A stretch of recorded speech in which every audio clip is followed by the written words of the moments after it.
German sits with a grin so wide. Pogs on the table can't hide his pride. Creator in the corner starts to glare. Madness sparks and hate fills the air.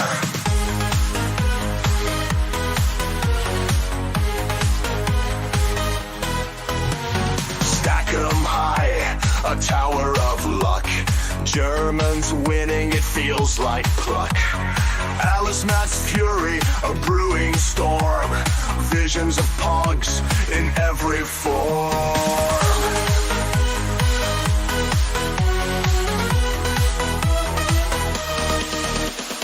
Pogs are spinning, tables turning. Alice Matt's eyes with fierce fire burning. Germans' laughter echoes loud in a world that's pog-bound proud.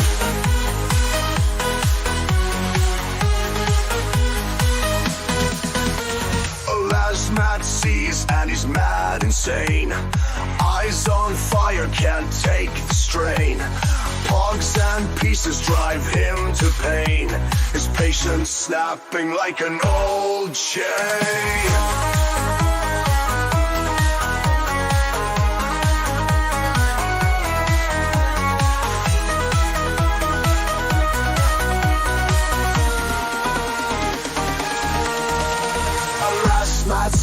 And he's mad insane.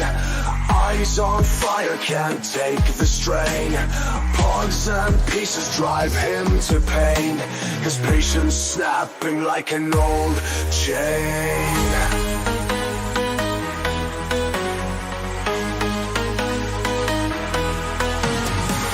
Du bist nie gewinnen, Entenmann. Du bist nie gewinnen, Entenmann. Alas, mud fumes can't take no more. Pogs and slammers hit the floor. It's not about the game you see, it's about what fun could be. Du bist nie gewinnen, Entenmann. Du bist nie gewinnen, Entenmann. Du bist nie gewinnen, Entenmann. Du bist nie gewinnen, Entenmann.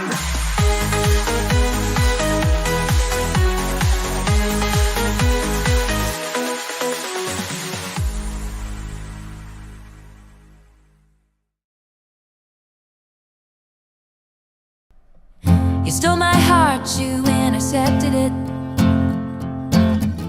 Now you're gone, have to accept it. Did I meet your mom too soon? Or did I do what I always do? Yeah, we made it to the 50, and then you kissed me.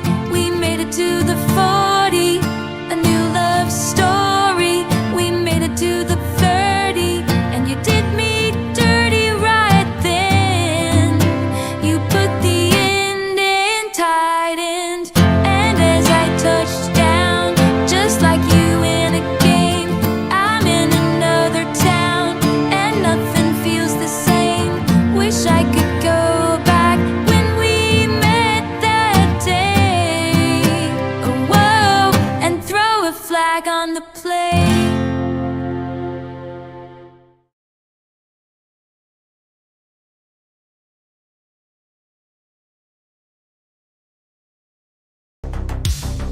Behind the fire and smoke, a beautiful city now, a war zone, fighting in streets, no time to joke.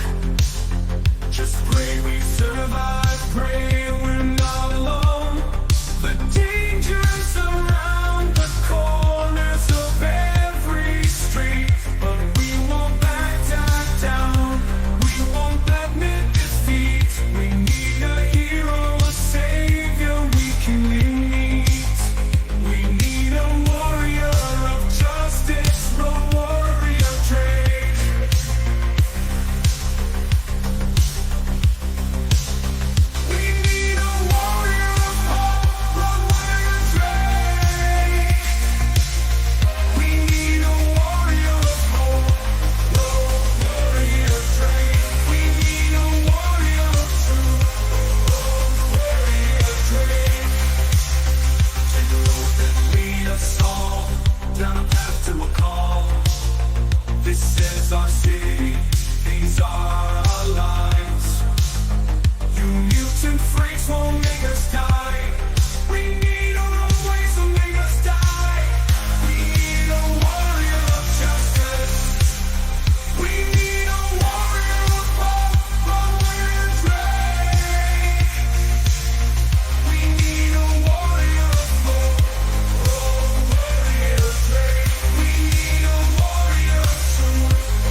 So let me just start off by saying that Streamlabs Talk Studio is incredibly gay. Incredibly.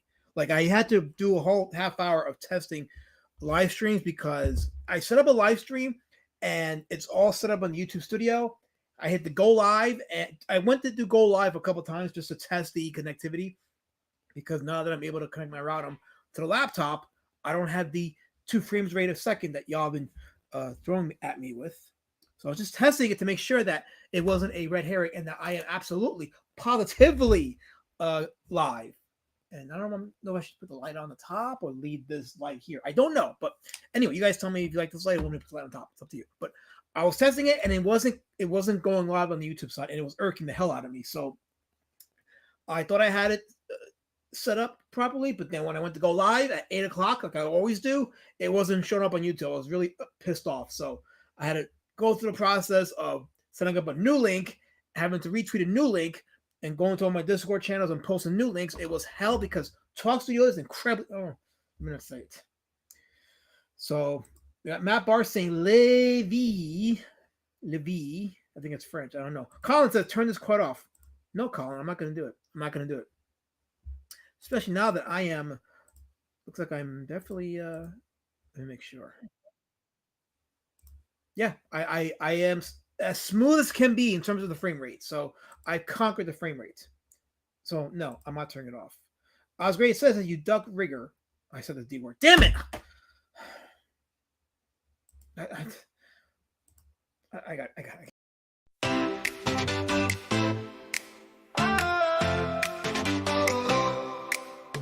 Deep in the inky graveyard, dark as the night, there among forgotten pencils, a duck takes flight. Al is not the history, duck tells us forgotten tales about creators long lost in a cabinet frail. He's been putting in a mile of research. He quacked up every flock perch. This Irishman aggressively knows his stuff. He's here to share the truth without a bluff. Duckman, oh Duckman, extolling the dead. Duckman, oh Duckman, what's got in your head? Simmons, Emerson, Panther, and Ray, ancient artists surviving off of vodka and Ben Gay. Alice Mack, duck of the Indies, Malin's favorite theft. He knowledge of comics far off the old rap. He swims out of the lanes to find hidden bayous, strange creators, and obscure dull new. Duckman, oh Duckman, extolling the dead. Duckman, oh Duckman, what's got in your head? Simmons, Emerson, Panther, and Ray, ancient artists surviving off of vodka and Ben Gay. So hang with the quackers deep in the comic graves. See Alice Matt's treasures, the sort that he craves. Do you know about these guys and do you care? A Duck Lord is willing and he's got plenty to share.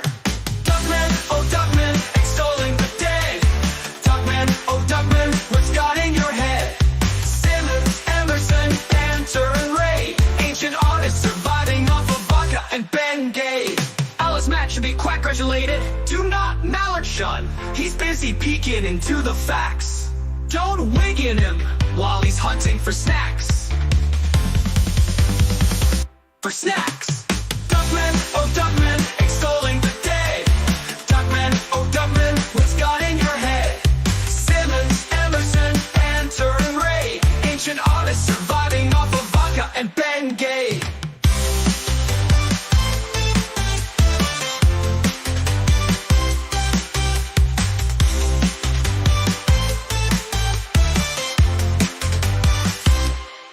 Alice Matt to be quack-gratulated. Do not mallard shun. He's busy peeking into the facts. Don't wig in him while he's hunting for snacks. Duckman, oh Duckman, extolling the dead. Duckman, oh Duckman, what's got in your head?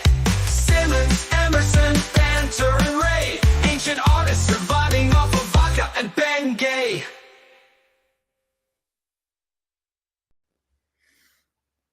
I haven't played that one in a minute. Actually, I have. It's the other one I haven't played in a minute. But I see that my viewers are now returning from that dead link before. Where I comment because my wrench gives me power over the word others, controlling all the narratives. Control all the narratives. Every single narrative has to be controlled because if not, You'll have people coming into this chat wall red. They're gonna say crap like this. Where is it? Where is it? Where is it? Well, I don't want to highlight it, but you see what they write in the chat about me: the Q word, the D word, all of it. Now the word peanut has to be barred at some point because it's getting ridiculous. 100% ridiculous. Totally ridiculous. I don't. I think it's all just Plunge Cat, my good friend Plunge Cat, one of the only few who has been nice to me. He says, if I had my monkey, right? Is that a monkey? I would turn off the AI art. Well, here's the thing. AI art, no, shouldn't be for sale, but is it here to stay? It's here to stay. So we should use it in some form or another to point us to our artwork and to make it work for us. Because whether you like it or not, it's here. So we got to make it work for us, not let it take over us. It's got to work for us. That's how I see it. So, of course, we can't have a stream in my channel without the Band Zone coming in wrecking crap. Here's Colors because she's got nothing more to offer. And Guy was somewhere asking for refunds. Well, you're not getting refunds, Guy. Your book is getting shipped. By the way, I shipped some more books the other day, and Guy's book, because he gave me the wrong address, had to be shipped back to me, and New Jersey fucked it up. They really fucked up the book. It was terrible what they did to it. So as a result, I got to reship his book, but it's going to him, beautifully packaged. But he's in the Band Zone, so fuck you, Guy. It's in the Band Zone. I saw Student of God here. There he is, Student of God. There he is. Okay, welcome, Student of God. Welcome to the stream. Welcome to the chat. Some of you, I'm sure that some of you here are excited about today's indie comic outlier. I saw. Oh, here you. Okay, Massive Panda. Yes, I saw your comment in the other link where he said I had your undivided attention because we're talking about Jim Lawson. Yes, you're excited about that, and I'm glad to hear that.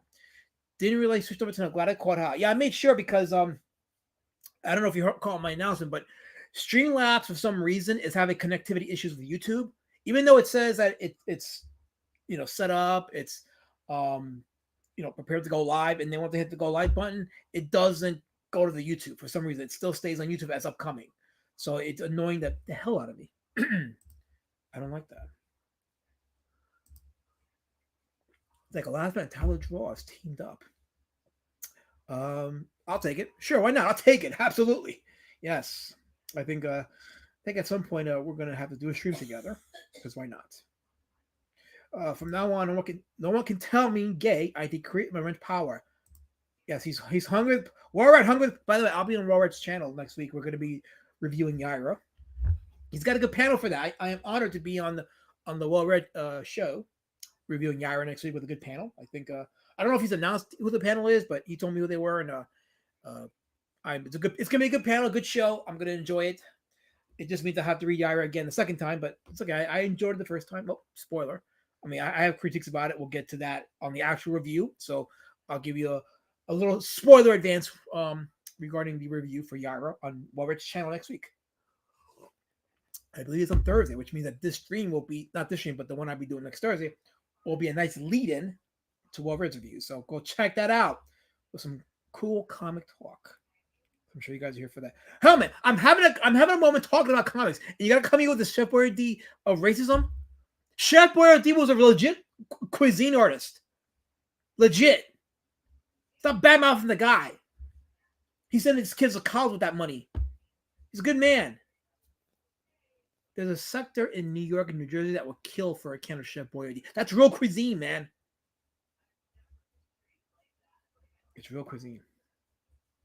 Oh, I'm sorry, Osgood. Did I hurt your feelings? Did I hurt your feelings so badly? Are you that hurt? Are you scarred? Really? Well, guess what? I'm now streaming to 720 frames of rate or whatever the hell you call it. I'm smooth now. So you can't hurt me with your words because I am operating with superior camera. Okay? Okay? All right? Tough.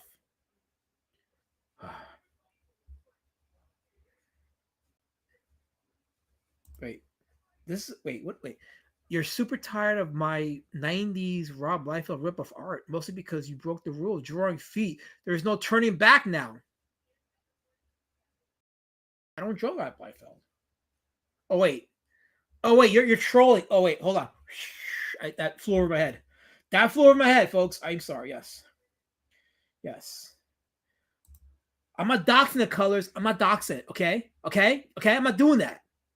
I know how you operate. I'm not going to let you. I'm just highlighting your chat so people know you're full of it.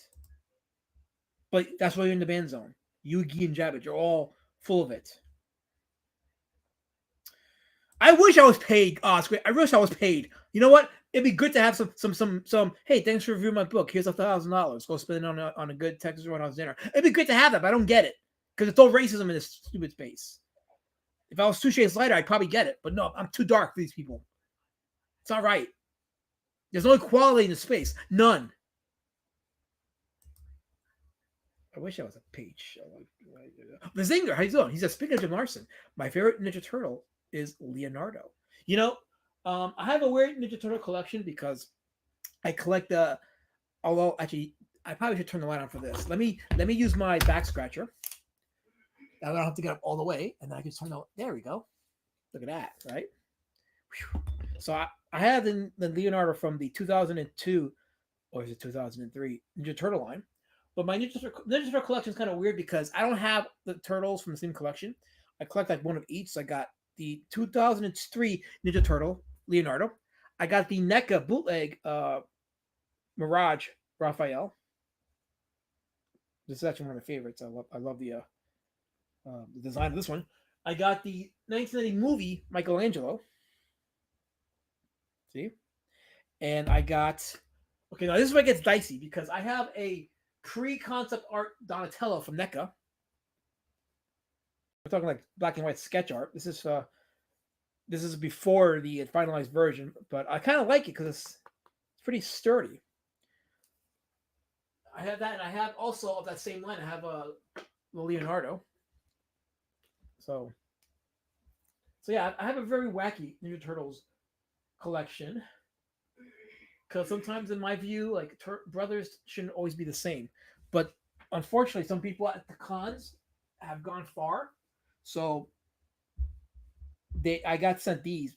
I got these crocheted D-word turtles. This is an embarrassment. And I'm showing you this because I want people to see that this is what I deal with on a daily basis. There's absolutely no peace for me. All I did was make a Beast Citizen book. I mean a Robo Rage book, right? In the style of the old Turtles comics, as well as like some of the underground 60s comics in that style. And they send me stuff like that. It's horrendous what they do to me. It's not right. But Vizinger, you know that I'm telling the truth because you saw it with your own eyes. There's the proof. So I took care of you, Plunge Cast. I took care of it. So there you go. I'm not doing 44p Brown. Good job, line, but I see it. I'm clear as day. Your days are numbered. Your days are over. Your terrorism's over now. I'm in good internet now, so you're done. Helmut says, my favorite turtle is Raphael, and what's also cool about turtles is they like pizza, not Chef Boyardee. No one said that they don't eat Chef Boyardee. For all you know, they probably do on a snack night. You know, you're lying. Complete lying. Because you weren't there writing the books, were you? No, you weren't there. Oh, by the way, I have the VHS of the 1990s movie. Awesome cover. So, from Family Home Video. Remember Family Home Entertainment. Remember that? Yes. And I have the Shredder from the Batman vs. Ninja Turtles animated movie. This came with my Hugo Strange figure. So, this is pretty cool. Actually, I'll leave him here in front of me for now. Just for now, but what was I saying? Oh yeah, you don't know if they eat Chef Boyardee. You don't know that, so don't go on here and spread lies and rumors and gossip. We're an honest channel here. Don't do that. Oh wait, we have Ewan Boyette. He's in the chat. He says, "How skilled Aladdin as rendering pouches? Pouches? Did I miss something? What's that about pouches? I don't get it. Rendering pouches." I'm somewhere there's a joke there and I'm missing it. So somebody educate me, make me feel like a fool. I would greatly appreciate it. So, but he's probably right. So I don't know. I'll just say he's right. The band zone is great. We have candy. Yeah, I know you do. I sent it. And one day you're not going to be here no more. So I know. I absolutely know. A page shield or a beige shield? It's a good question. Why can't it be both? The discrimination should end. It should be both, I think. Mazapanis, I hope my beast doesn't arrive today. I replied to the okay, good. So you're getting it. Nice. I made sure that I was sending it to the right guy. Beast Citizen books went out this week. A good package of them. I'm fulfilling all the local orders first. And after do all the local orders from the campaigns, I'm gonna go and do the international orders because the international shipping fees are killing me. It's embarrassingly bad how costly the shipping is for overseas. Um, but yes,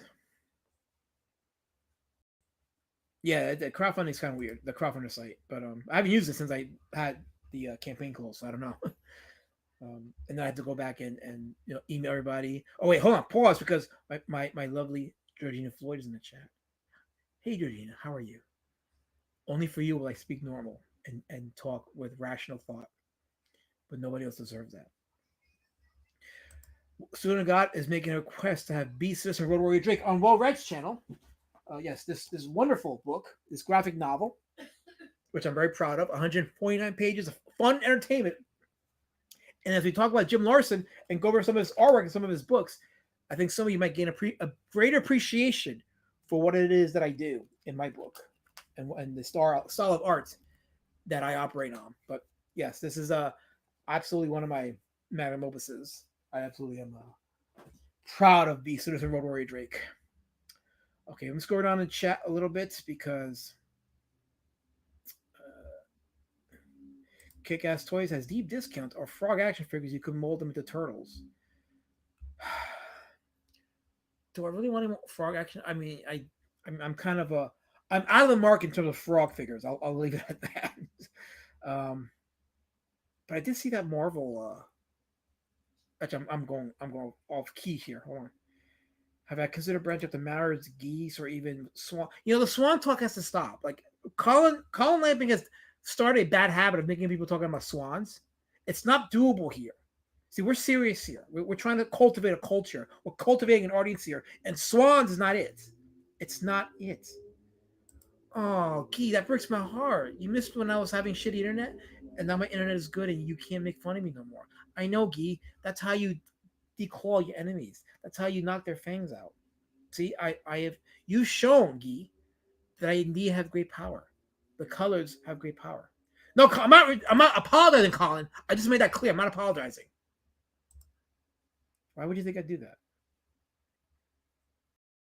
I don't know why you thought I would. Oh, that was a Rob Liefeld reference. Okay, there you go. Okay, I knew that was a Rob Liefeld reference. Okay, so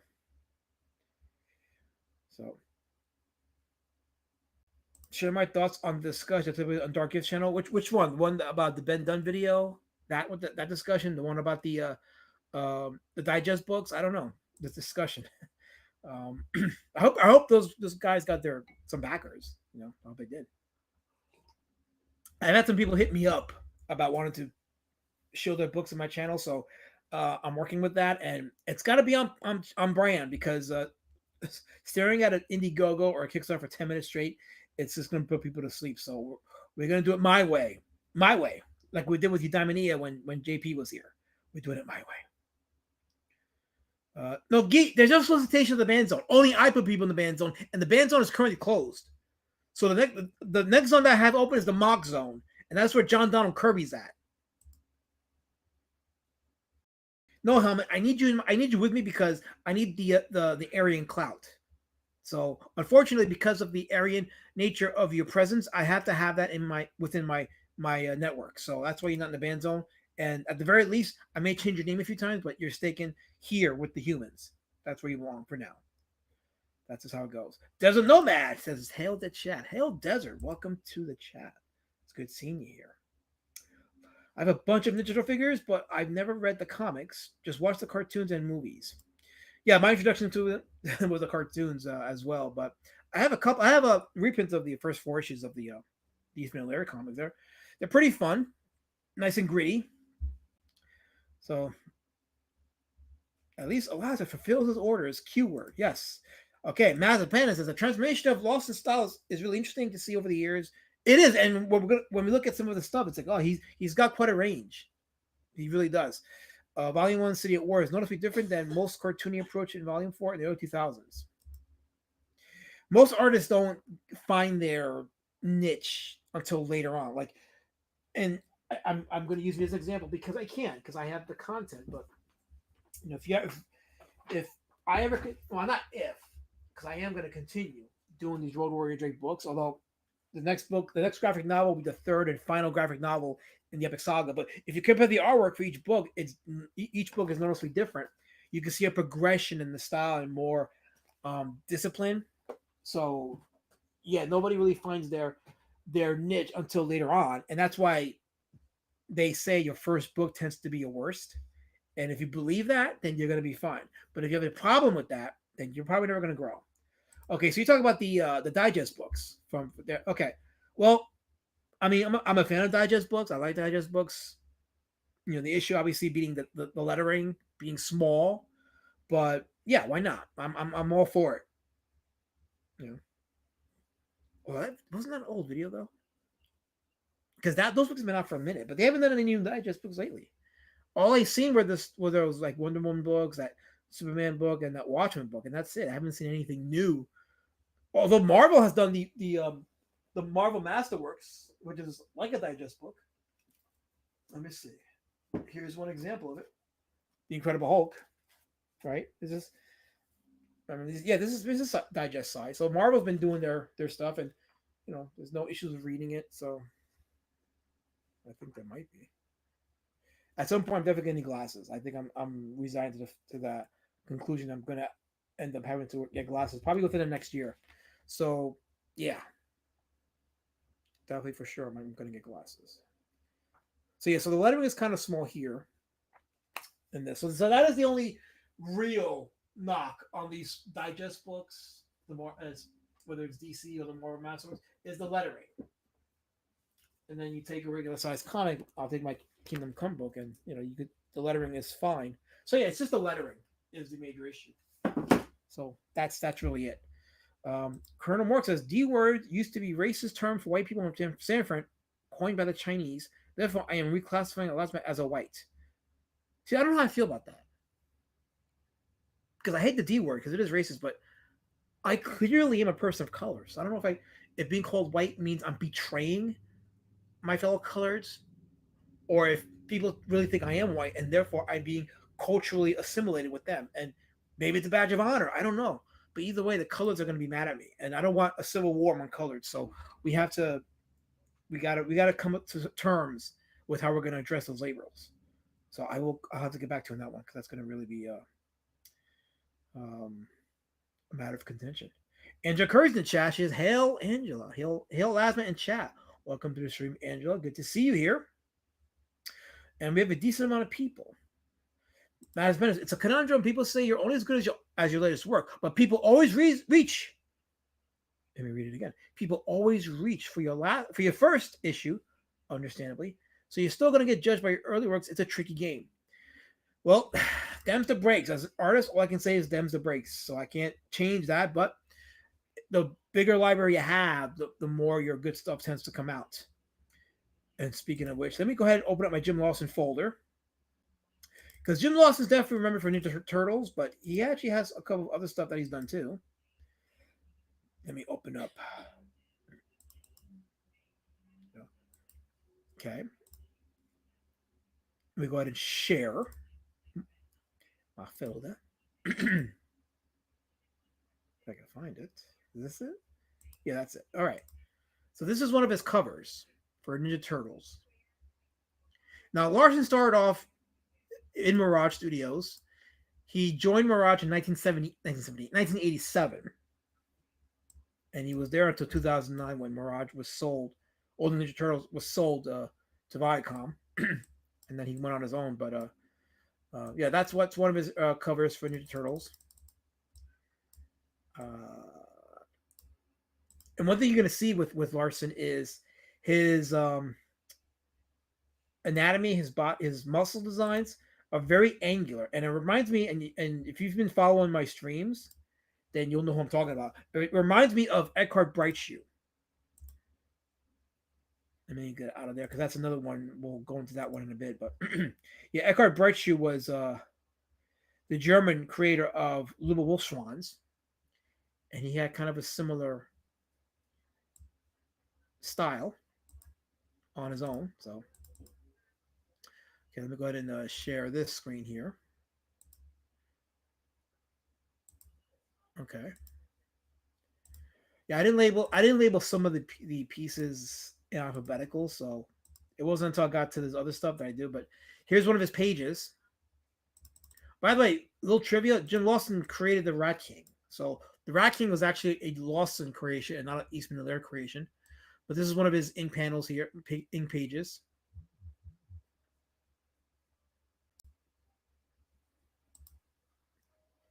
I think it just speaks for itself.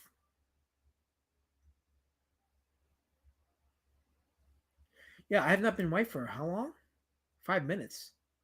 And now we're talking about ethno state. Listen, I care about the peoples. I care about the peoples, Oz, especially when they send when they pay my way. I care about the peoples. Okay, but if we don't have okay, let me not say that because I don't think YouTube understands sarcasm. So I'm gonna just say not say a word. Mm, I'd rather not. Um, pay attention to Larson's style, especially like with the anatomy. Like you can see a lot of angular. He doesn't do much round. It's more angular. And like I said, Eckhart's Bright Shoes art style peeped into my head when I looked at his stuff. I was like, yeah, this is exactly what the kind of style that Bright Shoe would do. I mean, there's no rhyme or reason to it. This is Lawson's style of art. You can see it's rugged, but it does the trick because the Ninja Turtles are a very niche. Well, I mean, not niche. I should say niche, but the property is very weird. So a weird art style fits it perfectly. And again, and people get all wrapped up and all hot up, as we say on the streets. They get hot up over it's got to look good. It's got to be good art. And I'm like, well, yeah, good art has a objective value, but when you get so limited, so closed minded, I hate to say that term, but closed minded on art style, you lose me, and I just think you're foolish, 100%. Rat King, isn't that what the head of CG calls themselves? Wisconsinist, probably among other things, but Matt the Panda says, yeah, one of the best issues from Volume 1 was City at War, when Rat King was psychologically torturing Splinter, trying to convince him to eat a fellow rat for survival, if I remember correctly. You know, it's funny. I was on X today. Little sidebar, but we talked about psychological torture. So I read about this guy, real life guy called El Marino Loco, which it translates to the crazy marine. And apparently, what he did was he was a vigilante in Mexico, and he went on the cover and he kidnapped cartel members. He'd have them dress up as women and have them kiss each other and torture them on camera. And it was a way to psychologically torture them and publicly embarrass them and destroy the morale of the cartel. And he was very notorious for that. I was like, holy crap! Somebody in Mexico actually challenged the cartel. Holy crap! And I was like, I got to make that movie. El Marino Loco is what he's called. I gotta make that movie because that's awesome. Because the cartel can go f themselves. So anytime anybody embarrasses the cartel, I'm all for it. I say, give that man a plaque. So that's my thought on psychological torture. Shout out to all the anti-cartel members. Colin says, glad recovering an artist who actually has a good style, better than the underground derivative stuff. So people apparently fear. I shouldn't say fear, but I'll just say because fuck it, I don't care. They fear my presence, Colin, because of my style, because it's not derivative of anything. It's just it is what it is. You put my art style on an AI generator and it doesn't know what the fuck to do with it. it creates some kind of weirdness. It's great. Why did Jim's style change so much? Probably because as you get older and you go more into the art game and you start to find yourself more, you get comfortable with your style, you tend to want to deviate from it and to experiment more with it to see what your limits are. You know, what is your peak as an artist? So that's probably why. So let's see here. Okay. Andrew said, I'm really enjoying this simple style. It's rad. It fits. And I don't know, Andrew, if you saw my Eckhart Bright Shoe stream, but it's the same type of art style. Here's a Metalhead with colors. I don't know if he did the colors, but he might have, because I think this right here was a piece that was being sold on websites. So I'm sure, and they built it as a Lawson original. So this is definitely his colors, I believe. Here's another Lawson piece. Again, pay attention to the way he draws the muscles. very angular. But he leaves room open for being creative with, in this case, the motorcycle and the detail on that motorcycle, how it clashes, not clashes, but how it complements the simplistic style of that particular turret. I'm assuming that's Leonardo because of the double swords behind him, the katanas, I should say, the katanas. So, and just as beautiful. Punchcast said there was a father who did worse for the cartels, killing his family. I'm all for it. I'm all for it. A man kissing another man in a dress. You sure Ethan wasn't there? I don't think Ethan's Mexican, but I'm sure he would have been subject to the kind of torture. Vincent says, I remember Manito Loco and I'm someone who lives in Mexico. Ah, okay. So you're familiar with the Manito Loco story. Yeah, that was wild. That was a wild story. That's a story that's got to be either told through comic format or it's got to be in a movie. It's probably safer doing a comic format because there's no way I would go to Mexico and do that movie live on location because I would get kidnapped by the cartel and the police definitely would not be helping me there. So I think it's safer to do a comic format. I may do that. I don't know. I'm thinking about it. Or just create a character in the Road Warrior Jake universe that's similar to Manito Loco, since I already have a character called Taco the Narc, who's kind of like a parody of the cartel, so that might work.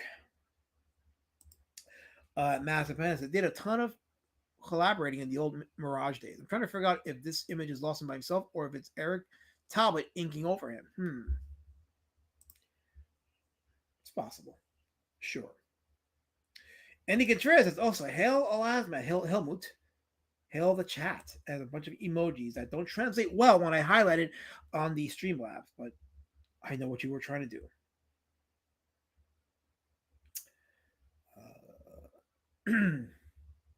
Keep it simple, says Constantinus. Keep it simple, better read for a comic, creative Hellboy comes to mind. Yeah, that's a good point. Yes, Mike Mignola, another similar style. So Lawson, Mignola, and Brightshoe are similar styles. I may end up redoing the Mignola stream at some point because I do want to revisit some of his other artwork. But yeah, you can see there's a similar style in terms of how they draw their body parts, the muscles, the angular nature of the bodies. Here's another Lawson ink piece. Here's Casey Jones right there among them. Somebody would see this in CG or CGS and they would say, "Oh, this artwork is shitty." And I'm like, "This artwork made Lawson a legend. This style of artwork made Lawson a legend." So get it out of your heads, creators, if you think that the 90s is the staple of great artwork or great art or quote unquote beautiful artwork. No, there's various styles of art that you may not like, but have made guys like Lawson and Brightshoe and Mignola legends in their field. Breaking some egos today. Archie Turtle. Yeah, I wasn't a fan of the Archie collaboration with the Turtles. I know it was a thing, and it had its own fans. I wasn't a big fan of that, but it got more people reading, and it helped expand the lore of the Turtles. So, sorry for going off topic. Speaking of Mexico, have you heard about Mexico starting their mandatory biometric ID thing? Doesn't surprise me because Mexico is very totalitarian. Don't let anybody tell you otherwise. Manicor is in the chat. Hail the chat. Hail the chat, says Manicor. It looks dope, says Andy Contreras. I need to learn to ink. Usually I'm more pencils, inking, lining, and alcohol markers, but I really want to learn to ink. Yeah, inking is very comforting. I love to ink. It's very comforting.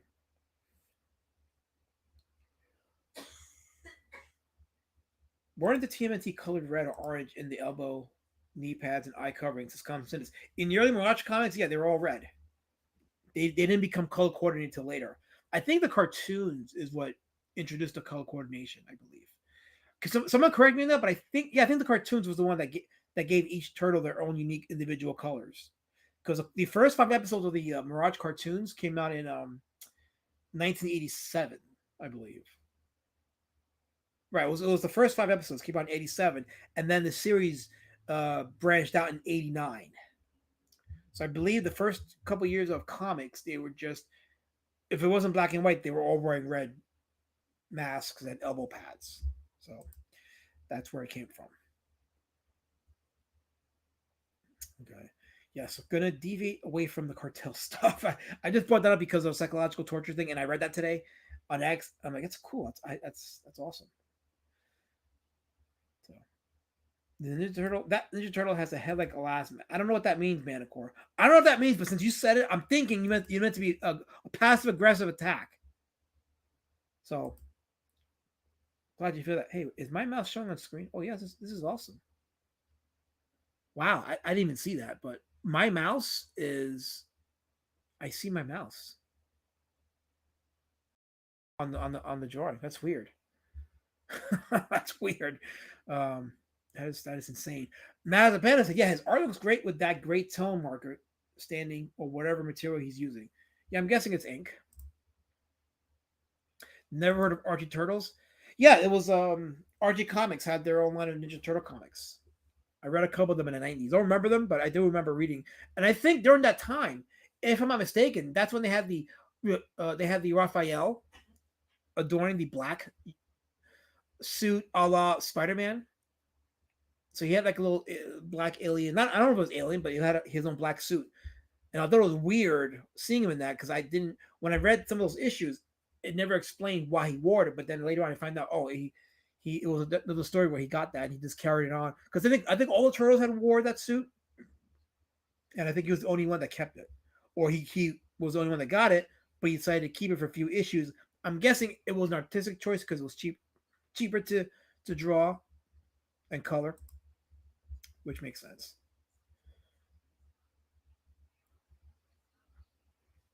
Some good comments in the chat, but I have to keep it moving.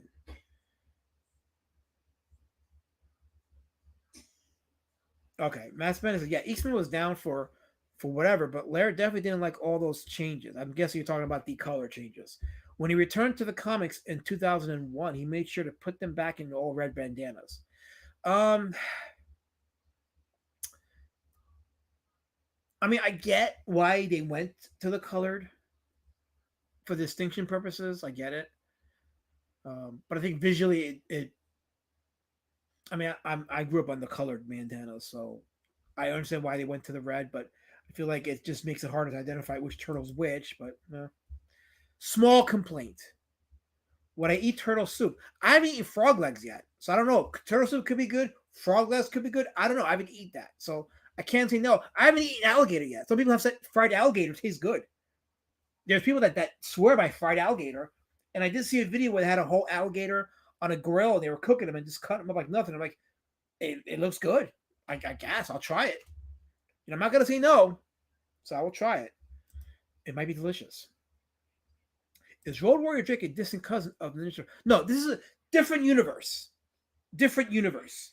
This has nothing to do with the Turtles. Drake is just his own beast citizen, and he's running his world, doing his thing.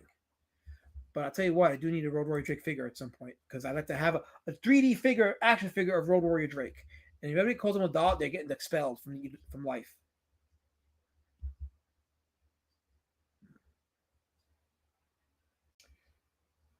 Sorry, I like his other art more. His paintings were amazing. We're gonna be looking at his Instagram in a bit. I have his Instagram page opened up, and we're gonna look at some of it. We got a whole lot of stuff to look at for Lawson, not just the turtle stuff, but that's what he's known for. So I wanted to open up with that. But we're gonna look at some of his other stuff. And then, of course, here's Color Store and Table being violent as usual. Being violent as usual. Hero Darky Dark. Hero Darky Dark might be coming to my stream next week. I might be having him on. He's got a book out, a manga. He's got a manga. So he might be coming on and joining us next week. We'll have a blast. But he says turtle soup is good. Okay, so we have somebody in the chat saying turtle soup is good. So somebody's vouching for turtle soup. Sounds good to me. So maybe I'll try it. I don't know. I think I'll try it. Beast Citizen, Colin. Beast Citizen. I clearly said Beast Citizen. I didn't say obese. He's a beast. He's got muscles. Drake has muscles. I clearly said Beast Citizen. Fried alligator is delicious, says Massive Panda. I had it in the French Quarter in New Orleans years ago, and I was pleasantly surprised. Well, I guess, okay, so somebody in the chat says turtle soup is good. Mazepana says fried alligator is good. So there we go. So I think I'm gonna have to expand my recipe and my cuisine because there's other animals besides chicken and cows that taste good. So there we go. Best way to eat alligator is in something like chili. I had in okay, so another New Orleaner or something. But yeah, something like New Orleans is a good place to have fried chicken. I mean fried alligator. Fried alligator.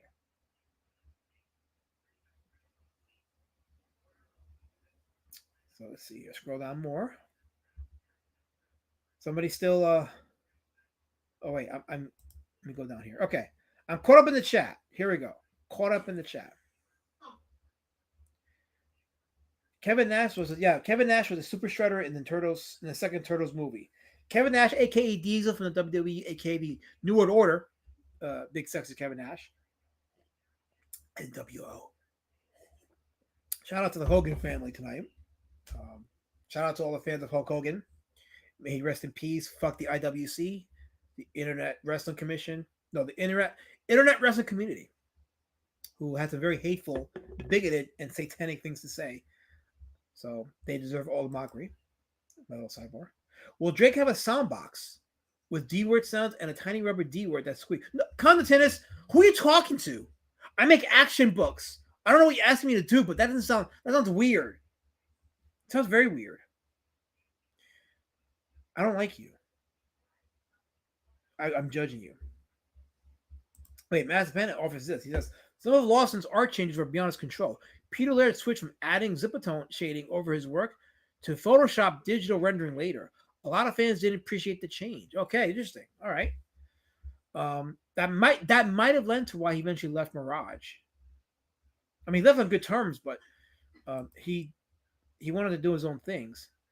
NECA made figures of the turtles in Lawson style. Oh yeah, they NECA's there was a time. It's funny because there was a time when NECA lost the license to make the turtle figures after they did their early Eastman and Laird figures. But since then, they've been doing a whole bunch of others. They re-released the movie designs, and then what do they call these? These were the pre-concept. These are the concept art turtles right here by NECA. So NECA's doing some good Ninja Turtles stuff. And they also have the Last Ronin figure too. They released a line of Last Ronin figures. So if you're a fan of Last Ronin, you definitely check it out. IWC is a hive mind, says Alpha. Yeah, I didn't know about the IWC until after Hogan's death, and people were highlighting what the IWC were and the things they were saying. And I'm like, holy crap, they're worse than the SJWs in the comics. The IWC is worse than the SJWs in comics. And about as bad as the SJWs in filmmaking. Terrible people. Like these are some of the most horrid people. Like I don't normally call people evil, but those people in the IWC are evil. The things they were saying is horrific. Evil people. They deserve to be judged, in my opinion. Totally. IWC CG level of retard. Dare I say from the things that I've read, they're probably worse. They're probably worse. I'm not joking. When I read some of what the crap they were saying about Hogan, I was disgusted. I mean, that's hate. That's a dark heart. You know, if somebody passes away and they have family and they leave a legacy, whatever criticisms that come with them, you don't use it to piss on the guy's memory, piss on his grave, and bring up crap that you yourself are probably guilty of. Absolute evil. The thing is, I'm more of chicken, cow, shrimp, and pork eater, but I ate octopus and I started liking it. You know, Vizinga, I actually like fried calamari. I do like calamari. Fried calamari is pretty good, especially when you dip it in marinara sauce. It's delicious. And I'm a guy that doesn't like seafood, but fried calamari is the shiznit. I haven't had it in a minute, so I need to order it again, but it's very good. Henry Beeman says the left will literally defend terrorists, but if you say a racial epithet one time, you're marked for life. You know what's funny, Henry?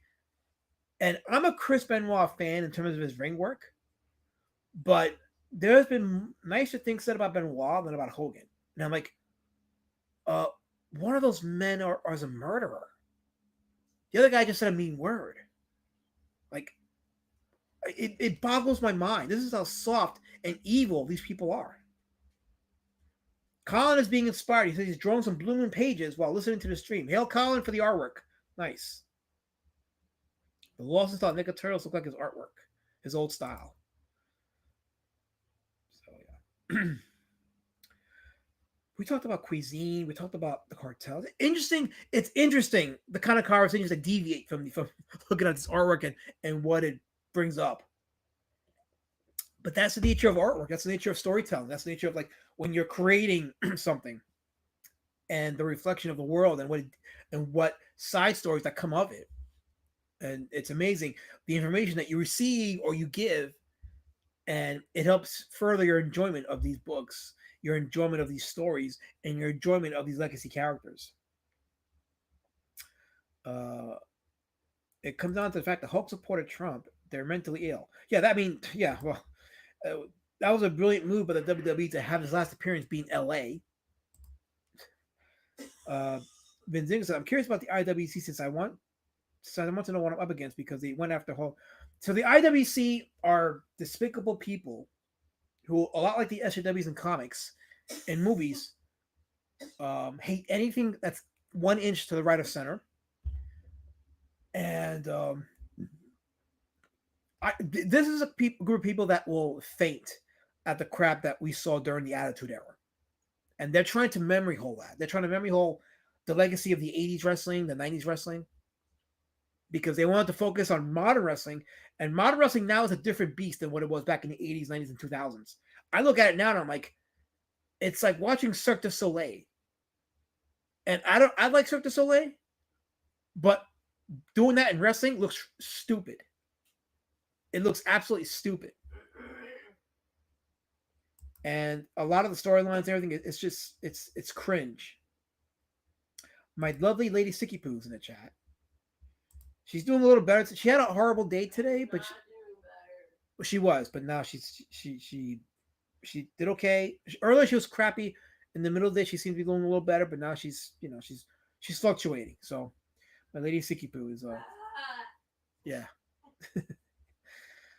Okay, so Helmut wants to bring us back to topic. Yes, my good friend Mood of Hell brings us back to topic. He says, Turtles were just as nerdy as we are. Junk food, movies, pop culture. Turtles had everything.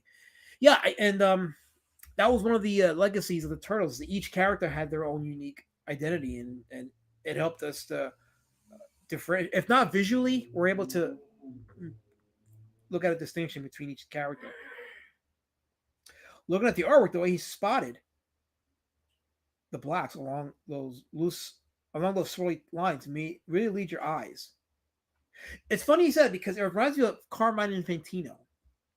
This is what you just described, Aldo Proto, is what Carmine Infantino would instill in me about the blacks and how it's supposed to like lead you into the subject of the panel.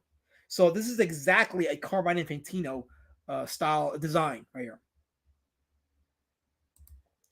Do you have any conventions I plan? So I'm going to be at the Lehigh Valley Comic Con next Saturday, the 16th.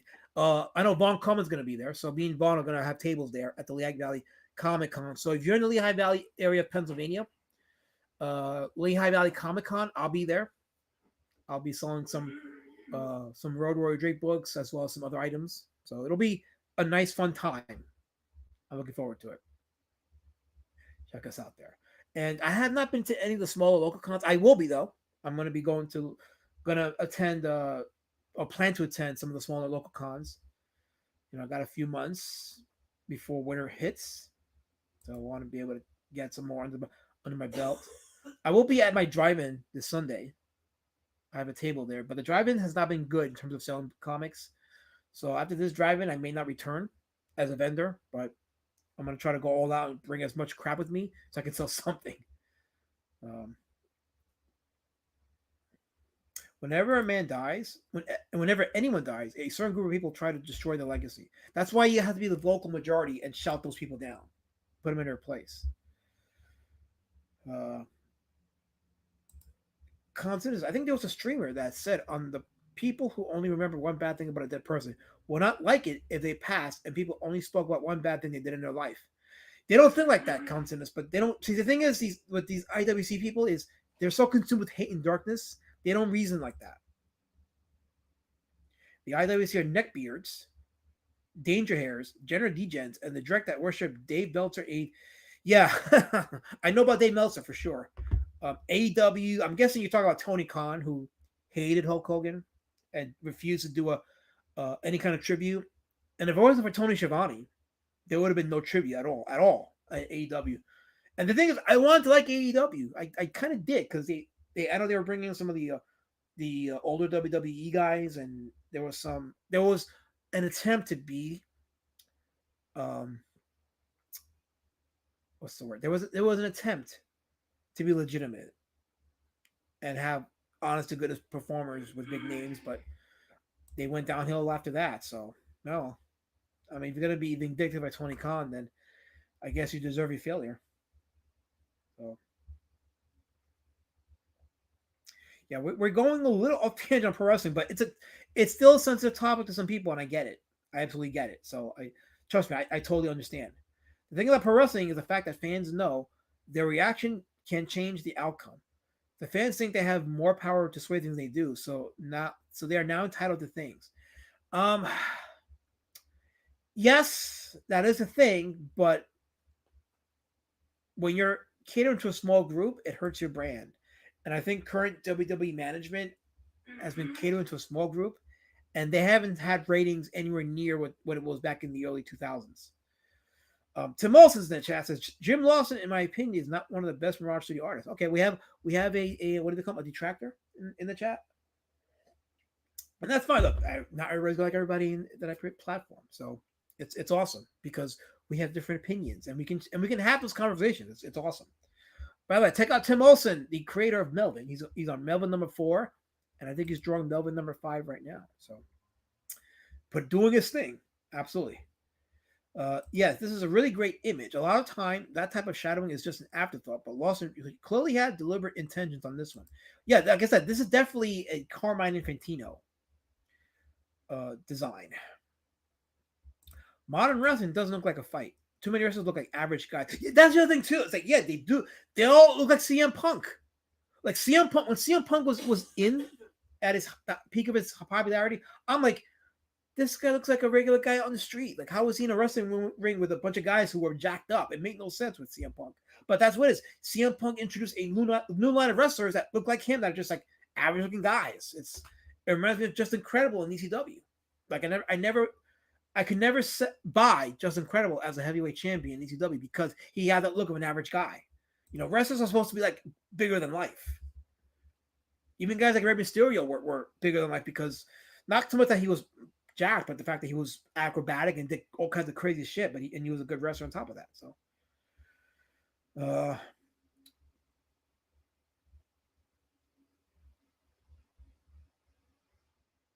So I'm just catching up on the chat. I can't read every single chat. You guys are saying some good things, but and I think I should probably just go to the next image, right? Yes, look at the chat. KZ Jones to be shredded and stand side by side with the Turtles, able to stand on his own. Legend. Yes, KZ Jones has definitely a fan favorite. Oh, that's right. Tim is just a writer. Yes, Tim is the writer and the creator of Melvin, but his artist is on point with the Melvin comics. So give Tim a follow on X. Give him a follow on X. So, how much the CM Punk is an unbearable SJ? Well, there you go. So CM Punk is the guy that started the current trend of wrestling. I mean, I wanted to like him because he didn't like Triple H, and I don't like Triple H. I don't like him, but yeah, I guess. And I was also slightly disappointed with Lance Storm's comments the other day, but that's neither here nor there. I'm tired of finishing moves not working and finishes where guys hit finish after finish on each other and they win with a roll up. I'm tired of dumb finishing moves. Like I'm seeing my Instagram feed is loaded with like, you know, for you recommendations, and it's like wrestling reels, and I'm seeing some ridiculous finishes. I'm like, that's a finisher. That looks weird. Like there's one where like this chick, she gets on the top rope, right, and she's facing the crowd. Her back is to her opponent. She jumps off and performs like a weird. It's like an in the air RKO, And I'm like, and her back took more of the impact. And I'm like, that's so stupid. Like they're trying to get ridiculous with these finishing moves just for the sake of having something different. It's like it looks ridiculous. It looks absolutely ridiculous. Like Rhea Ripley's finishing move, I can kind of buy it. There's still too much going on, but at least it ends with a body slam. That's like okay, it kind of works, but it's okay. John Donald, we're having a conversation. You don't just come in here, John Donald, and disrupt it. You don't got to disrupt it, John Donald. By the way, he's in the ban zone. This JD Kirby guy. No, he's not the ban zone. He's in the mocked zone. He's the sole member of the mock zone right now, and he's gonna get mocked till Kingdom Come. That's why I call him John Donald Kirby. I don't call him JD Kirby. I call him John Donald Kirby. Welcome to the chat, John Donald. Hope you enjoy your time here. Hope we make $1 million. God. Helmut says Casey Jones was a cautionary tale of domestic violence. At least in the first comics, deep character. Yeah, that was a good ride. Shut up, John Donald. I'm answering Helmut's question. Shut up. Anyway, so I should move on to the next image because yeah, we're focusing on this one here, and there's a lot more that needs to. Actually, that was probably the last of that one. So let me go back, and we're gonna look at some of his other stuff. So he's fairly known for his Ninja Turtles artwork, but he did do a couple of other items, including some IPs of his own. Let me go back. Let me go to all the way beginning. Here we go. So this is one of those IPs. This is an independent series he did called Paleo, Tales of the Late Cretaceous. These were a series of dinosaur comics in which each comic focused on a different dinosaur. And I looked this up on Amazon. Let me, do I have that page open? I do. Let me show it. So let's go to the Amazon page. Which means you guys see my head enlarged for a little bit. But here we go. This is Paleo, the collected tales of. This is a collection of his first 6 issues, I believe. You can get this in paperback on Amazon. And yeah, he drew the. You can see his art style. See how much it fluctuates now over the years. He's got quite a range.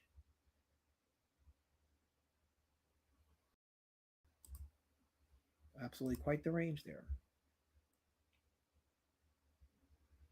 Have you seen the Ultimate Warrior confession video? Someone made a mashup of his words. I have not. I don't really trust anything put out by the WWE regarding the Ultimate Warrior because they do have a vendetta with him. Although I think it kind of mended in his final years, but I'm iffy on their narrative with the Warrior.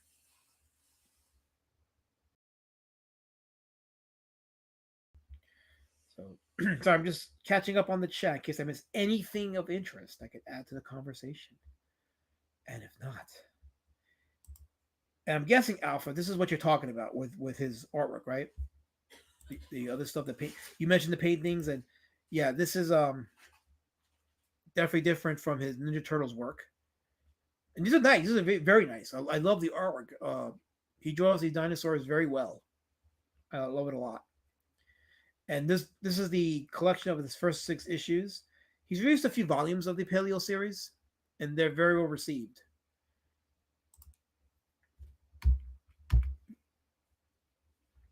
And another thing that was well received, as I go back to my screen, is he was also the creator of an independent comic series called Dragonfly. Here we go. And Dragonfly was a crowdfunded book he did back in 2014 and again in 2016 where he did a second issue, a graphic novel and an issue of it, he says. So, no, Angel, I call him John Donald because I want to embarrass him. And who wants to be called John Donald? I don't think anybody wants to be called John Donald. So that's why I call him John Donald. And you will call him that too. Don't call him by his initials anymore. He's John Donald. Mock him. Every day, all day. Was Cadillacs and Dinosaurs drawn by the same guy? I don't think so. No, Cadillacs and Dinosaurs was not Jim Lawson. Who did Cadillacs and Dinosaurs? I think it was Cadillacs and Dinosaurs was Yeah, it wasn't him. Definitely wasn't him. So nice fight. But yeah, this is Dragonfly. They show another issue. And you can see he goes back to the art style that he was known for with his Ninja Turtle days, going back to the angular muscles. Vibrant colors here.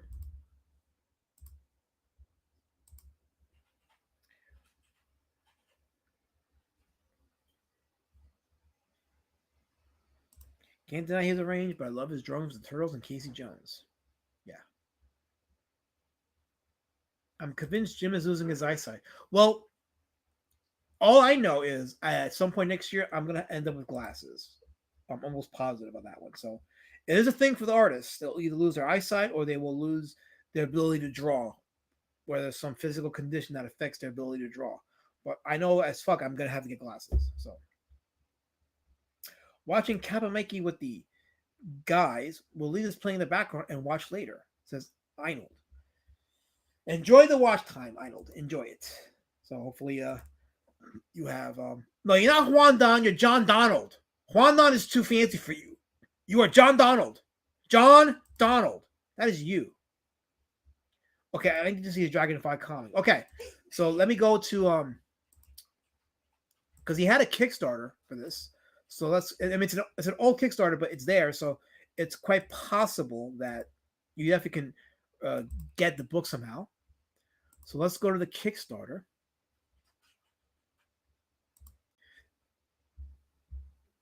There it is. This is from 2016. He raised $5,698 with 130 backers. And it's good to note that indie comics, because apparently there is a misplaced sense of how can I put this? How can I word this? So there's a misconception that Comicsgate is 99% responsible for 98% of indie comic success. Some genius put it out there that indie comics owes 99% of its success to Comicsgate. And I'm like, no, that's kind of stupid to say. That's actually very special to say that. And I can't say the actual word because I'll get deplatformed, but you know which one I'm talking about. But yeah, the person that said that is a moron because indie comics were doing great before. And I'm going to do a video at some point about it. Create like a nice little video about that, about indie comics being successful apart from CG. How CG is just a tiny percent of indie comics. And look, there was a comic about stick figures that made millions of dollars. So we're gonna hurt some egos with that one. Okay, egos are getting hurt with that one, and I'm here for it. Totally here for it. Mass Ben says, man, I gotta start following these creators I grew up with. I don't even know about Lawson's campaign. Isn't it great how like we learn about these things in these streams? Like when we're actually talking about comics and making it entertaining, it's great what we can learn and what we find out. And I mean, look, that's where I started getting some of my comics. When I started doing these streams, and I collected some of the Popeye cartoons, and for example, so I didn't say it, Angela. I didn't say it. I'm just highlighting it, but I didn't say it. So there you go. That is insane to think that CG is anything but a tiny subset of indie comics. It is. It's very tiny, and yet they claim credit for 90% of the bigger indie sphere. And I'm like, no, that's kind of silly. That's very silly to think that. And I said it because Lawson's comic made about $5,000 on its own, and a lot of these CG comics make on average $5,000 to $8,000. And this was before CG, so really it doesn't affect anything. But he had 130 backers with this. And what is Dragonfly? Well, it's a 90-page graphic novel, and it was meant to be an introduction to a series that he was going to be doing in black and white. So let's scroll down a bit. And again, this is an old campaign. Oh, this is from 2016. It's interesting. Yeah. So, okay, so he had this campaign open. Okay, this is from 2013. Okay, so this is from 2013, this campaign. So this is from 12 years ago. Let's play the trailer. Here we go. Dragonfly. Comic Project by Jim Lawson. Hi there, my name is Ketch, and I'm a character in a new comic book called Dragonfly. Dragonfly is written and drawn by Jim Lawson. Who is Jim Lawson? He's a comic book writer and artist who's best known for his work on the Teenage Mutant Ninja Turtles. Bark! He's been working on them for a very long time, for practically all of his comic By the way, career. I'm sure he doesn't mind playing this. This, however, isn't about the Turtles. Dragonfly is a different adventure. Would you like to meet the characters? Well, there's me, of course, Ketch. I'm a talking dog. Then there's this guy, John. He's my best friend. John Donald. Yes, I know he's an anthropomorphic turtle, but Jim insists this isn't pandering to the fans who know him from his turtle work. I guess Jim just likes turtles. Then there's these creatures. Their names are Plaque and Plue. I have a terrible time telling them apart. They even smell the same. Lastly, this is Dragonfly. She's the character after which the series is named. I can tell you that she has a special ability that makes her very unique. What is that ability? Well, I can't tell you that. You'll have to read the comic. Speaking of the comic, you might ask, what is it? Jim sees it as a 100-page, give or take, perfect bound graphic novel, and will have black and white artwork. Lick, lick. What about the story then? Well, Jim likes stories that are fun, and he doesn't see a lot of comics around that are like that these days. So, expect a story that features a lot of action mixed together with some silly parts and goofiness. Did I mention that there are dinosaurs? Quite a few, actually. And it seems like they all want to eat us. So, I better get going. I just want to say that I want to come to you in this story and in many more to follow. Ruff! But I won't be able to unless you support this project. The art is already done.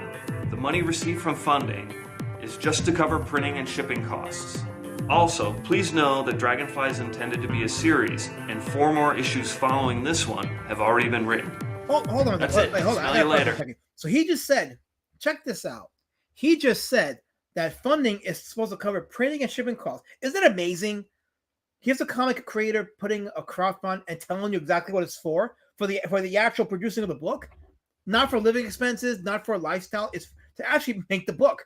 It's insane, isn't it? But yeah, that was the thing. You could be a comic creator going on a crowdfund platform, and your specific goal was to, raise funds to produce the book and ship it. Yeah, it isn't the greatest promo. Like, it doesn't sell a book. It looks like a promo for a different book, admittedly. So, I can't disagree with Guy there. Unfortunately, he's right. Matt Bennett says, he doesn't see too many comic stories that are fun anymore. Agreed. Yeah, no, fun is missing in comics. They're focusing on good art, and they forgot it's got to have a good, entertaining story. They're missing it. It's dumb. This is a dumb argument to have about comics. Is the art needs to be good. It's like, it's got to be entertaining first. It has to be entertaining. If it's not entertaining, I don't give a shit about art. I really don't. Guy says you're supposed to live off of it and then make the next great comic, like Lawless said. Lawless is a moron. Dan Lawless is a moron. What can I tell you? Yeah, he said that, and he's a moron. I want to use the other word, but I can't because I don't want to get deplatformed because I just don't want to. Hold on. How do I get back to it? Okay, let me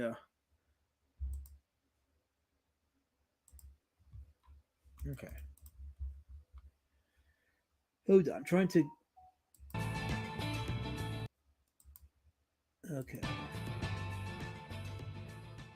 I'll have to. Oh, here we go. Okay. Can I see it now? How does one diminish the window? Minimize the window. Okay. That was weird. Okay. So now we saw the trailer, which doesn't tell much. It isn't the best trailer, but here's a page from the Dragonfly book. Let me open up a new window here. See if I can see it.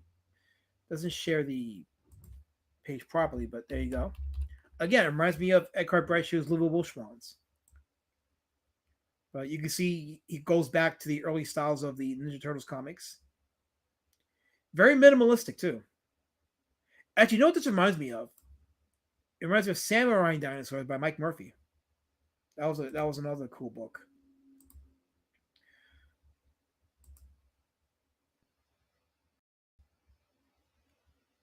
Wait, I thought crowdfunding was supposed to underwrite someone's gambling habit. No, I guess you could make money on crowdfunding just to produce the book. It's a thing. But CG needs money to fix cars and go to the casino. I guess. I mean, it used to be a thing where you just needed the money just to make the book and ship it. I mean, that's what I do, but I guess I'm doing it wrong. I don't know. I'm doing it all wrong. Remember, Lawson didn't join CG. We the fans joined his movement. Well, he can have it. He can have it. Well, he makes $1 million. Okay, yeah, I enhanced it. If I didn't want to, but yeah, this reminds me of Little Wolf Swans.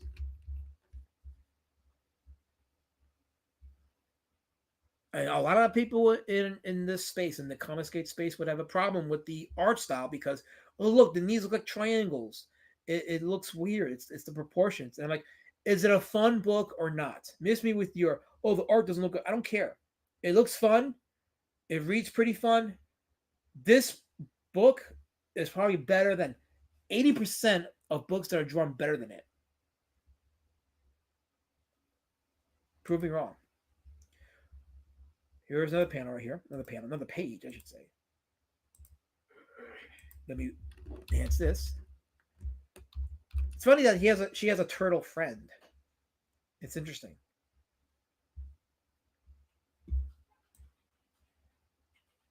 Yeah, and this was crowdfunded in 2013.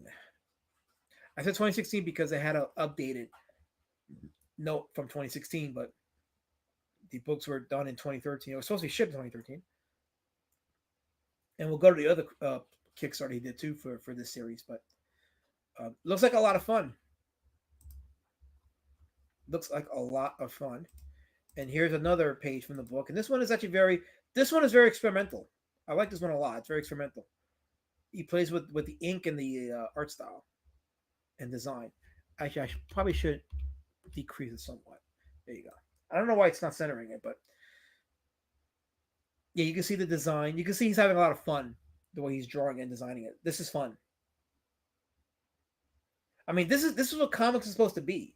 Well, not supposed to be, but the freedom to do this kind of art style and to experiment without being compared to someone from the 90s that you think drew better. This is the kind of freedom of what comics is supposed to be. Simplicity is good depending on the book. Plus, the jagged edges give it a unique style. Not everything has to look the same. Unfortunately, Andy, in this space, it has to look the same. Otherwise, it's quote unquote shit. And that's a dumb opinion to have. That's my hot take. If you think that an art style like this is shit, you're dumb for saying it. That's my hot take. Print it, sign it, dot it, cross. There you go.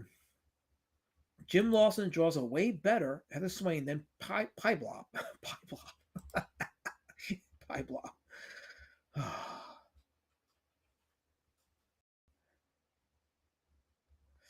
Sorry for going off topic with the CG talk as much as I lost with faith in CG. I'm not surprised they like to take the glory while at the same time how they fail to fulfill and start drama. It gets to a point where you just you just turn your back to it. Honestly, you turn your back to it and you move forward and you just cultivate a different kind of audience that just likes to read books, that likes to engage in conversations like this and learn about these different art styles. And in return, they're being rewarded with, a comic series, an IP. I mean, in our sphere here, in our own growth that we're cultivating here, aside from Road Warrior Drake, we have Colin Lamping doing Emerald Man. We have Twitless is Omega Girl, which I was supposed to read today. I didn't forget Twitless. If you're watching, you're probably not, but I didn't forget. But Omega Girl by Twitless, that's another interesting IP you guys should check out. I'm supposed to read these and do a review for these. I will. I'm gonna try for next week since I'll have Hero Dark Dirty on, and we'll make it a very fun stream. But this is his Omega Comics, Omega Girl. She's a fun new IP character as well. So people want to see new IPs, new characters, and ongoing stories. CG dropped the ball with that one. There's no mess. I prefer to have a simple book that tells a good story that doesn't take forever to come out and can actually look forward to a continuation that will come out in my lifetime. I personally like a book that tells a complete story, even if it's part of a greater story, but I like for each book to have its own complete story. Osgray says, as you get uppity, you turn your back to go forward. Don't be down. Get uppity. I don't know what that just said. If you quote me, and that's not what I said. I couldn't even read that. How'd you type that? I couldn't read that. I don't know how he typed that. What kind of morality convinces a man to type that and say, hey, that makes sense. I'm going to say then. I did a thing. Yay. That makes no sense. That was offensive to my eyes. Oh, that's great, Sage. That was offensive. Am I going to review any of your books? Well, if you want to send me review copies, I'll definitely review them for sure. So Melvin looks like a cool character, so I definitely would like to, I'll definitely do that. I will review it. If you send me a proof copy or review copy, whether it's physical or digital, I'll review it. I'll totally review it. I'll take a digital if you don't do pay for the shipping. I'm okay with that. And let's get back to this is the campaign page. So this is a 90-page book that he did. I don't know if it's still out. I know that he has a website. Lawson does, so you probably can still get these books. But this is Dragonfly. Now the sequel, Dragonfly and Hellride. This is a set of 2 comics. One technically a trade paperback and the other a graphic novel. So this had 150 backers and made over $9,000. And this was set to be shipped in July of 2019. So let's look at this. So this has a trailer. So let me just okay. Let's look at the trailer for this one.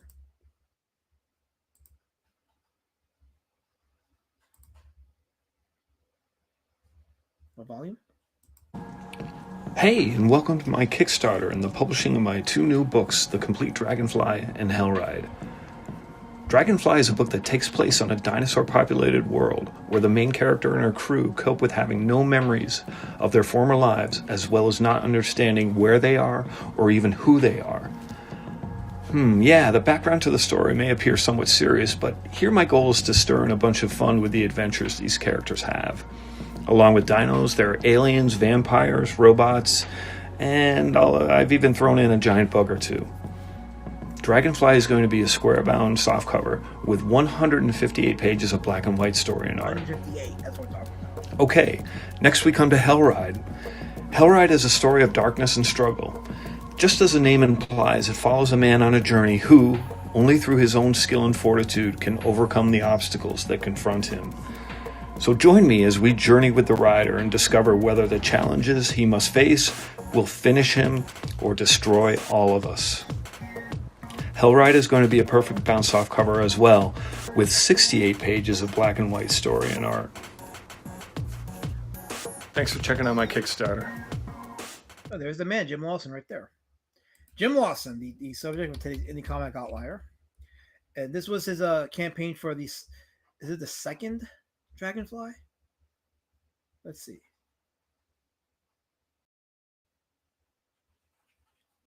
Okay, no, this is the book. The Dragonfly was the actual only one book, but I think he's added more material to it. Right. Oh, okay, I see what happened. So the first Dragonfly book that he crowdfunded in 2013. After that, he did a second and third book, which were not published.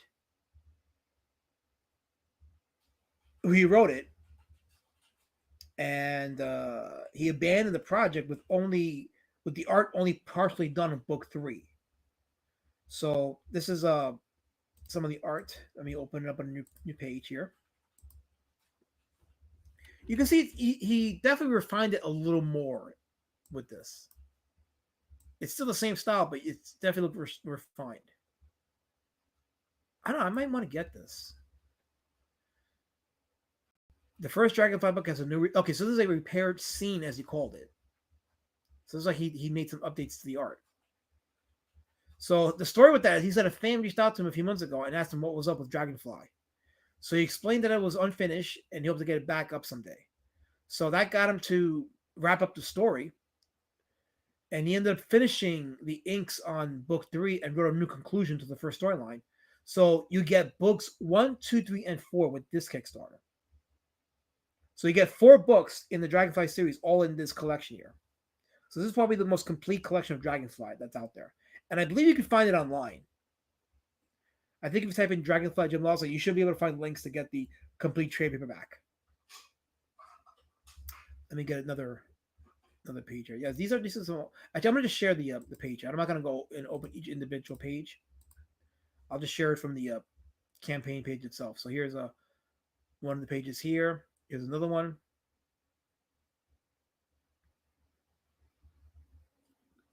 So, I wonder if anybody in the chat is into Dragonfly. Now that they've seen these pages, are you interested in getting Dragonfly? Is this something you think you'd be interested in backing? Master Panda says yes. I may try to hunt down copies of these graphic novels if they're still available out there. I'm sure there are. Like I did a curse research and they seem to be out there. So, but yeah, these look like a lot of fun. Benzinger says, to be honest, I grew up on cartoons shown Cartoon Network and Nickelodeon, but these cartoons are from the 90s and 2000s. Since I was a kid in the 2000s, which explains why I like Arson's art style.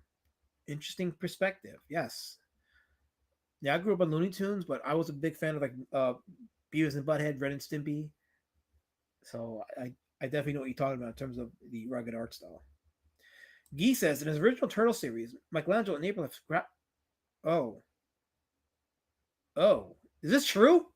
Guy, is this true? Is this true? There's no way. Are you talking about the turtle character in this book? I hope you're trolling, guys. I need to confirm it. Is Guy trolling? Because I could that can't happen. There's no way that can happen. I want to find out if Guy's trolling. Because if he's trolling, this is why he's in the ban zone, and that's why you ignore him and don't acknowledge him.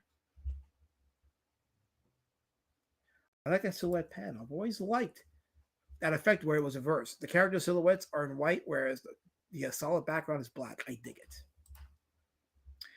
Definitely a man who understands his craft. Jim Lawson. This is a page from the third Dragonfly book.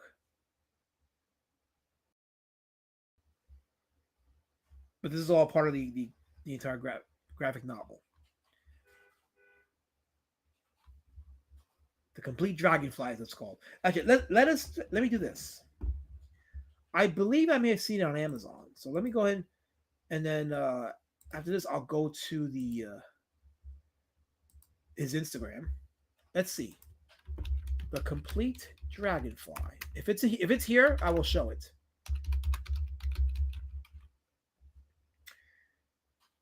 Let me type in his name, Jim Lawson. Okay, it's not on Amazon, but let's see. Let me go ahead and check out a Dragonfly on the Google search.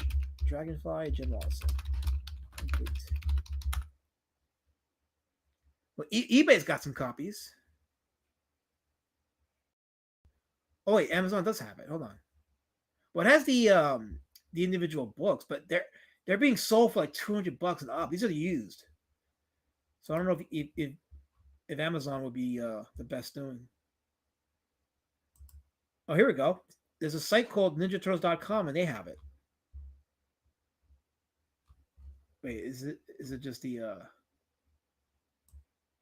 let me see. Yeah, just type in Dragonfly Jim Lawson and you'll run into sites that'll carry it. eBay has the copies. I'm sure A-Books has them. So that's what I would do. So I would just do that. I may do that. So no, I didn't see your banner, Tim. I have not seen your banner. I haven't been on X as much today, but X has been kind of toxic lately. Well, all the shit's been going on in various live streams and in various corners of our weird, wacky circle. I've been avoiding a lot of it because I can only stomach some of it, and then I'm like, I gotta do something productive because I feel like I'm gaining weight just looking at this shit. So, but yeah, I haven't seen it, but post it in the DM group so I can see it. Or if you did, I'll have to check it out.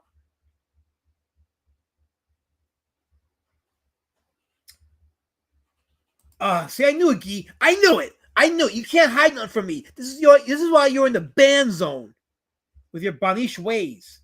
Stay there. That's where you belong. That's where you belong.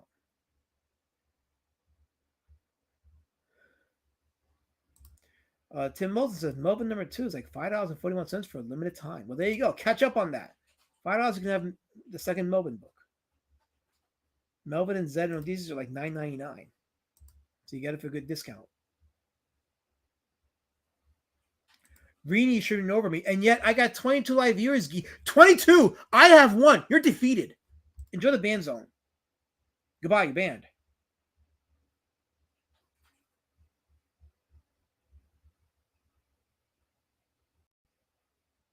It's only toxic because of the amount of radioactive goo I've been disposing of. Oh, so you're the one that's doing it. That's you. Well, you know what? There's no better place to put that than in the indie comic space. So why not? I'm liking the color palette. Yeah, no, the colors are nice. Again, it reminds me of Eckhart Brightshoe's Little Wolf Swans. I like the vibrancy of the colors. I dig the style. It looks like a fun book. I may have to invest in it at some point just to have it. Because it's the entire collection. It's only 4 issues, but it's the entire collection. So I definitely would. I think I may look it up and pick it up myself. That's what I'll do. Anyway, let's continue on with the Kickstarter in case there's anything new. And this is his other book, Hellride. So this is a separate book from Dragonfly. So Lawson said he was going through a rough period, and out of that rough period came the story, which is fascinating because you can see in the art style it's a bit more grimmer. It's more polished, more solid than Dragonfly, and more so than the Ninja Turtles. But you can see there's something different going on with his art style here. It's definitely reflective of a dark, grim nature within him. Hellride's about a journey, the ride that the main character is on, that ride that we all share as we travel from birth to death. All the struggle, we all have trials, and we all must face obstacles, and there are times when things tend to become overwhelming. Sometimes our stubbornness gets us through. Other times it's our determination. Life is not easy, nor is it fair. Let me repeat that. Life is not easy, nor is it fair. I have to remember every time when I step out of my house that this life ain't fair. So you give thanks to God for the good things that you have, because it's a blessing. And what I mean by blessing is a home, food, work, loved ones. I thank God for Lady Shadow Band. Every day I thank God for him. Because some guys don't have it as easy or as lucky as I do. So accepting these things and finding the strength to go on. That's the story of this book. Yes, I could definitely tell you about the story of having and finding the strength to move on in the face of your darkest period. I can definitely tell that story. So I can visually relate to this right here with Hellride. It looks like a good book too. Now, Lawson's definitely got a great library of stuff, of independent work. And his range is incredible. Great range. So he did a good thing here. What do you guys in the chat think? Let's see. What do you guys in the chat think? Someone should ask him why he did that famous Turtles issue of Splinter and the Turtles going to a dungeon bar in Tampa. I don't know, Guy. I think you're making that one up too. I have suspicions you're making that up. That story does sound familiar. It does sound familiar, but I don't think it was the Turtles that went there. That story may end up being told, though. I'll leave it alone, but it looks like it will end up being told after all. Is Lady Shadowband a what? A what? I don't know. He asked, is Lady Shadowband A, and he leaves it open. I'm like, what does that mean? A lot of things. You gotta be specific. Yeah, you gotta be specific, Tim Olson. How can you ask a question and not complete it? That makes me look like I'm not knowing what I'm talking about. And I don't like not knowing what I'm talking about, Tim Olson. You're the creator of Melvin. You should be able to ask a full question. I trusted you, and you betrayed me. Plungecast says, Gina Carano, Disney settled a legal dispute over Mandalorian firing. We look forward to identifying opportunities to work together in the future. Apparently, it's been put out there that there are some emails that she had from Disney, the Disney people, that they were afraid of her putting out. So they put the kibosh and said, okay, we'll give you whatever you want. So shout out to Gina Carano. She did her thing. She beat them, and there we go. Fandom Menace is over now because Gina Carano has won. Learn 3 chats and order D word. No, I will not. Look at the comment before I said that. Well, you see the thing, Timmy, is you can't type in reverse. For him. Is Lady Shadowband a for him? What does that mean? That makes even less sense. Tim, that makes even less sense. Okay. I gotta do the black girl thing now and do my hand clap. That makes little sense, Tim. Little sense.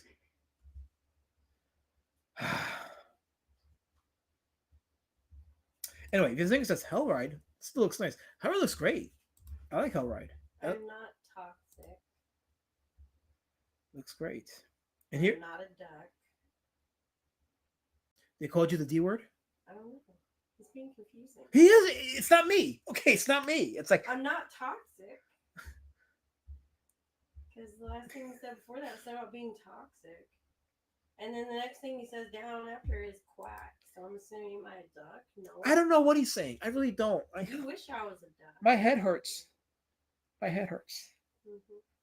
Henry Thune says, "Hail, driving home." Henry, I hope you get your book. I mailed out this week, so check for it in the mail. You should have it either today or tomorrow. So let me know. Anyway, this is a colored page from Dragonfly. Oh, this is a print that he offered for anybody for the book if it ever breaks the $6,000 goal. That's nice. Nice print. Yeah, so Hellride looks pretty good too. I may have to look into this one. Damn, I wish I knew about this. I would have backed it. These are pretty dope. These look really dope. Dragonfly definitely looks dope. I'm gonna have to get Dragonfly. I think after this, I'll take a day or two to process, and then I'm gonna get Dragonfly. Let me see if he has any new Kickstarters, because he said this is his 5th one. So does he have any current ones right now? No, but these are his books. There's the Box City Wallops, the Box City Wallops Color Special, A Walk Through Dinosaur Island, and of course Dragonfly. So I don't think he has. It says his last login was July 17th, 2025. So, oh no, wait, there's currently one right now. No, I'm sorry, that's not him. That's somebody else. Never mind. But yeah, I'm gonna have to look into that. Anyway, I'm gonna go to his Instagram. Here's his Instagram on Jim Lawson's, and you can see examples of his artwork, various styles, various. Here's his rendition of Tigger right here. Samurai Jack, Tim Lawson's Samurai Jack. Here's a drawing he did of a building. Beautiful rendering, beautiful detailing on the bricks. This is a variant cover he did. Good Boy Paws is the name of the book, and this is his cover. That's why it looks so good. This is his robot from Ninja Turtles. Here's an interesting ink piece right here. Look at the gradient on this one. This looks really good. This is like the cover for The Elves Are Revolting. Oh, so this is like his Rudolph, that Rudolph parody with the snowman. So, looks awesome. So the Samurai Jack works really well. For his style, it does work well. Yeah, absolutely. I like this ink piece here. This is really dope with the gradient ink. Beautiful work, beautiful job here on this one. This is Krampus. His Krampus. Actually, I'm gonna just leave the link to his Instagram on the chat. I'm gonna put it here in the chat. So that's his Instagram. If you have Instagram, go and check it out. Go sub.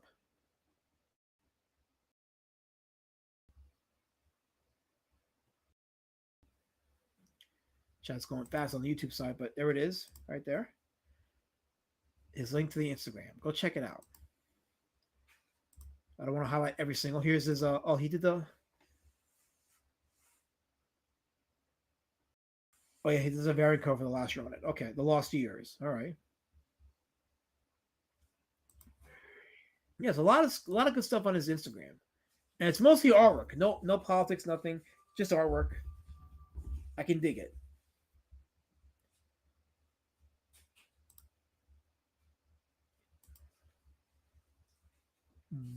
This is The Elves Are Revolting.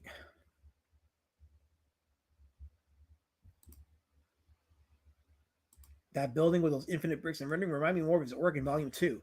He used to go all in on cracks, crevices, debris, and decay. I dig it. Yeah, so go give him a follow. I already followed him today. I'm gonna check out more of his stuff. Looks pretty dope. This right here, this piece right here reminds me. Let me see if I can pull it up. It reminds me of Felsbug's wraparound cover he did for me for a variant Road Warrior Drake book. It was going to be a variant for Beast Citizen Road Warrior Drake, but I haven't decided if I'm going to do that with it. But I'm like, at some point, I need to do that. Maybe make it a convention exclusive. I don't know. Let me see if I can find it. His wraparound cover for Beast Citizen Road Warrior Drake. And he did it in the style of the early Turtles comics so that it reflected the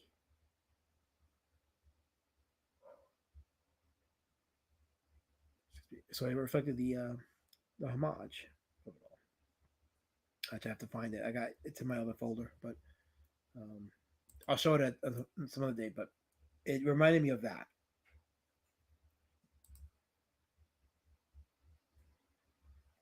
Oh, here's a colored piece. That looks nice. That's pretty awesome. This is variant card for Ninja Turtles 132. Release date September 7th. That looks really dope. Looks beautiful. There we go. That's nice too. A tank aimed at the turtles. Yes, there's a lot of good stuff on his Instagram. Go check it out on your own time and look at the artwork and let it inspire you. And don't anyone ever tell you that your artwork sucks because you don't draw like Rob Liefeld or Jim Lee. Hey, this was a pretty interesting stream today. I've got to say we got a lot of mileage out of it. I definitely enjoyed it, and decent amount of people in the chat today. It was incredible. So definitely check out his stuff. Look out for Dragonfly. I'm gonna check that out myself and find it. And yeah, it'll be fun. So on that note, I'm gonna stop sharing my. Actually, do I have anything else I want to show in the? I don't think I do.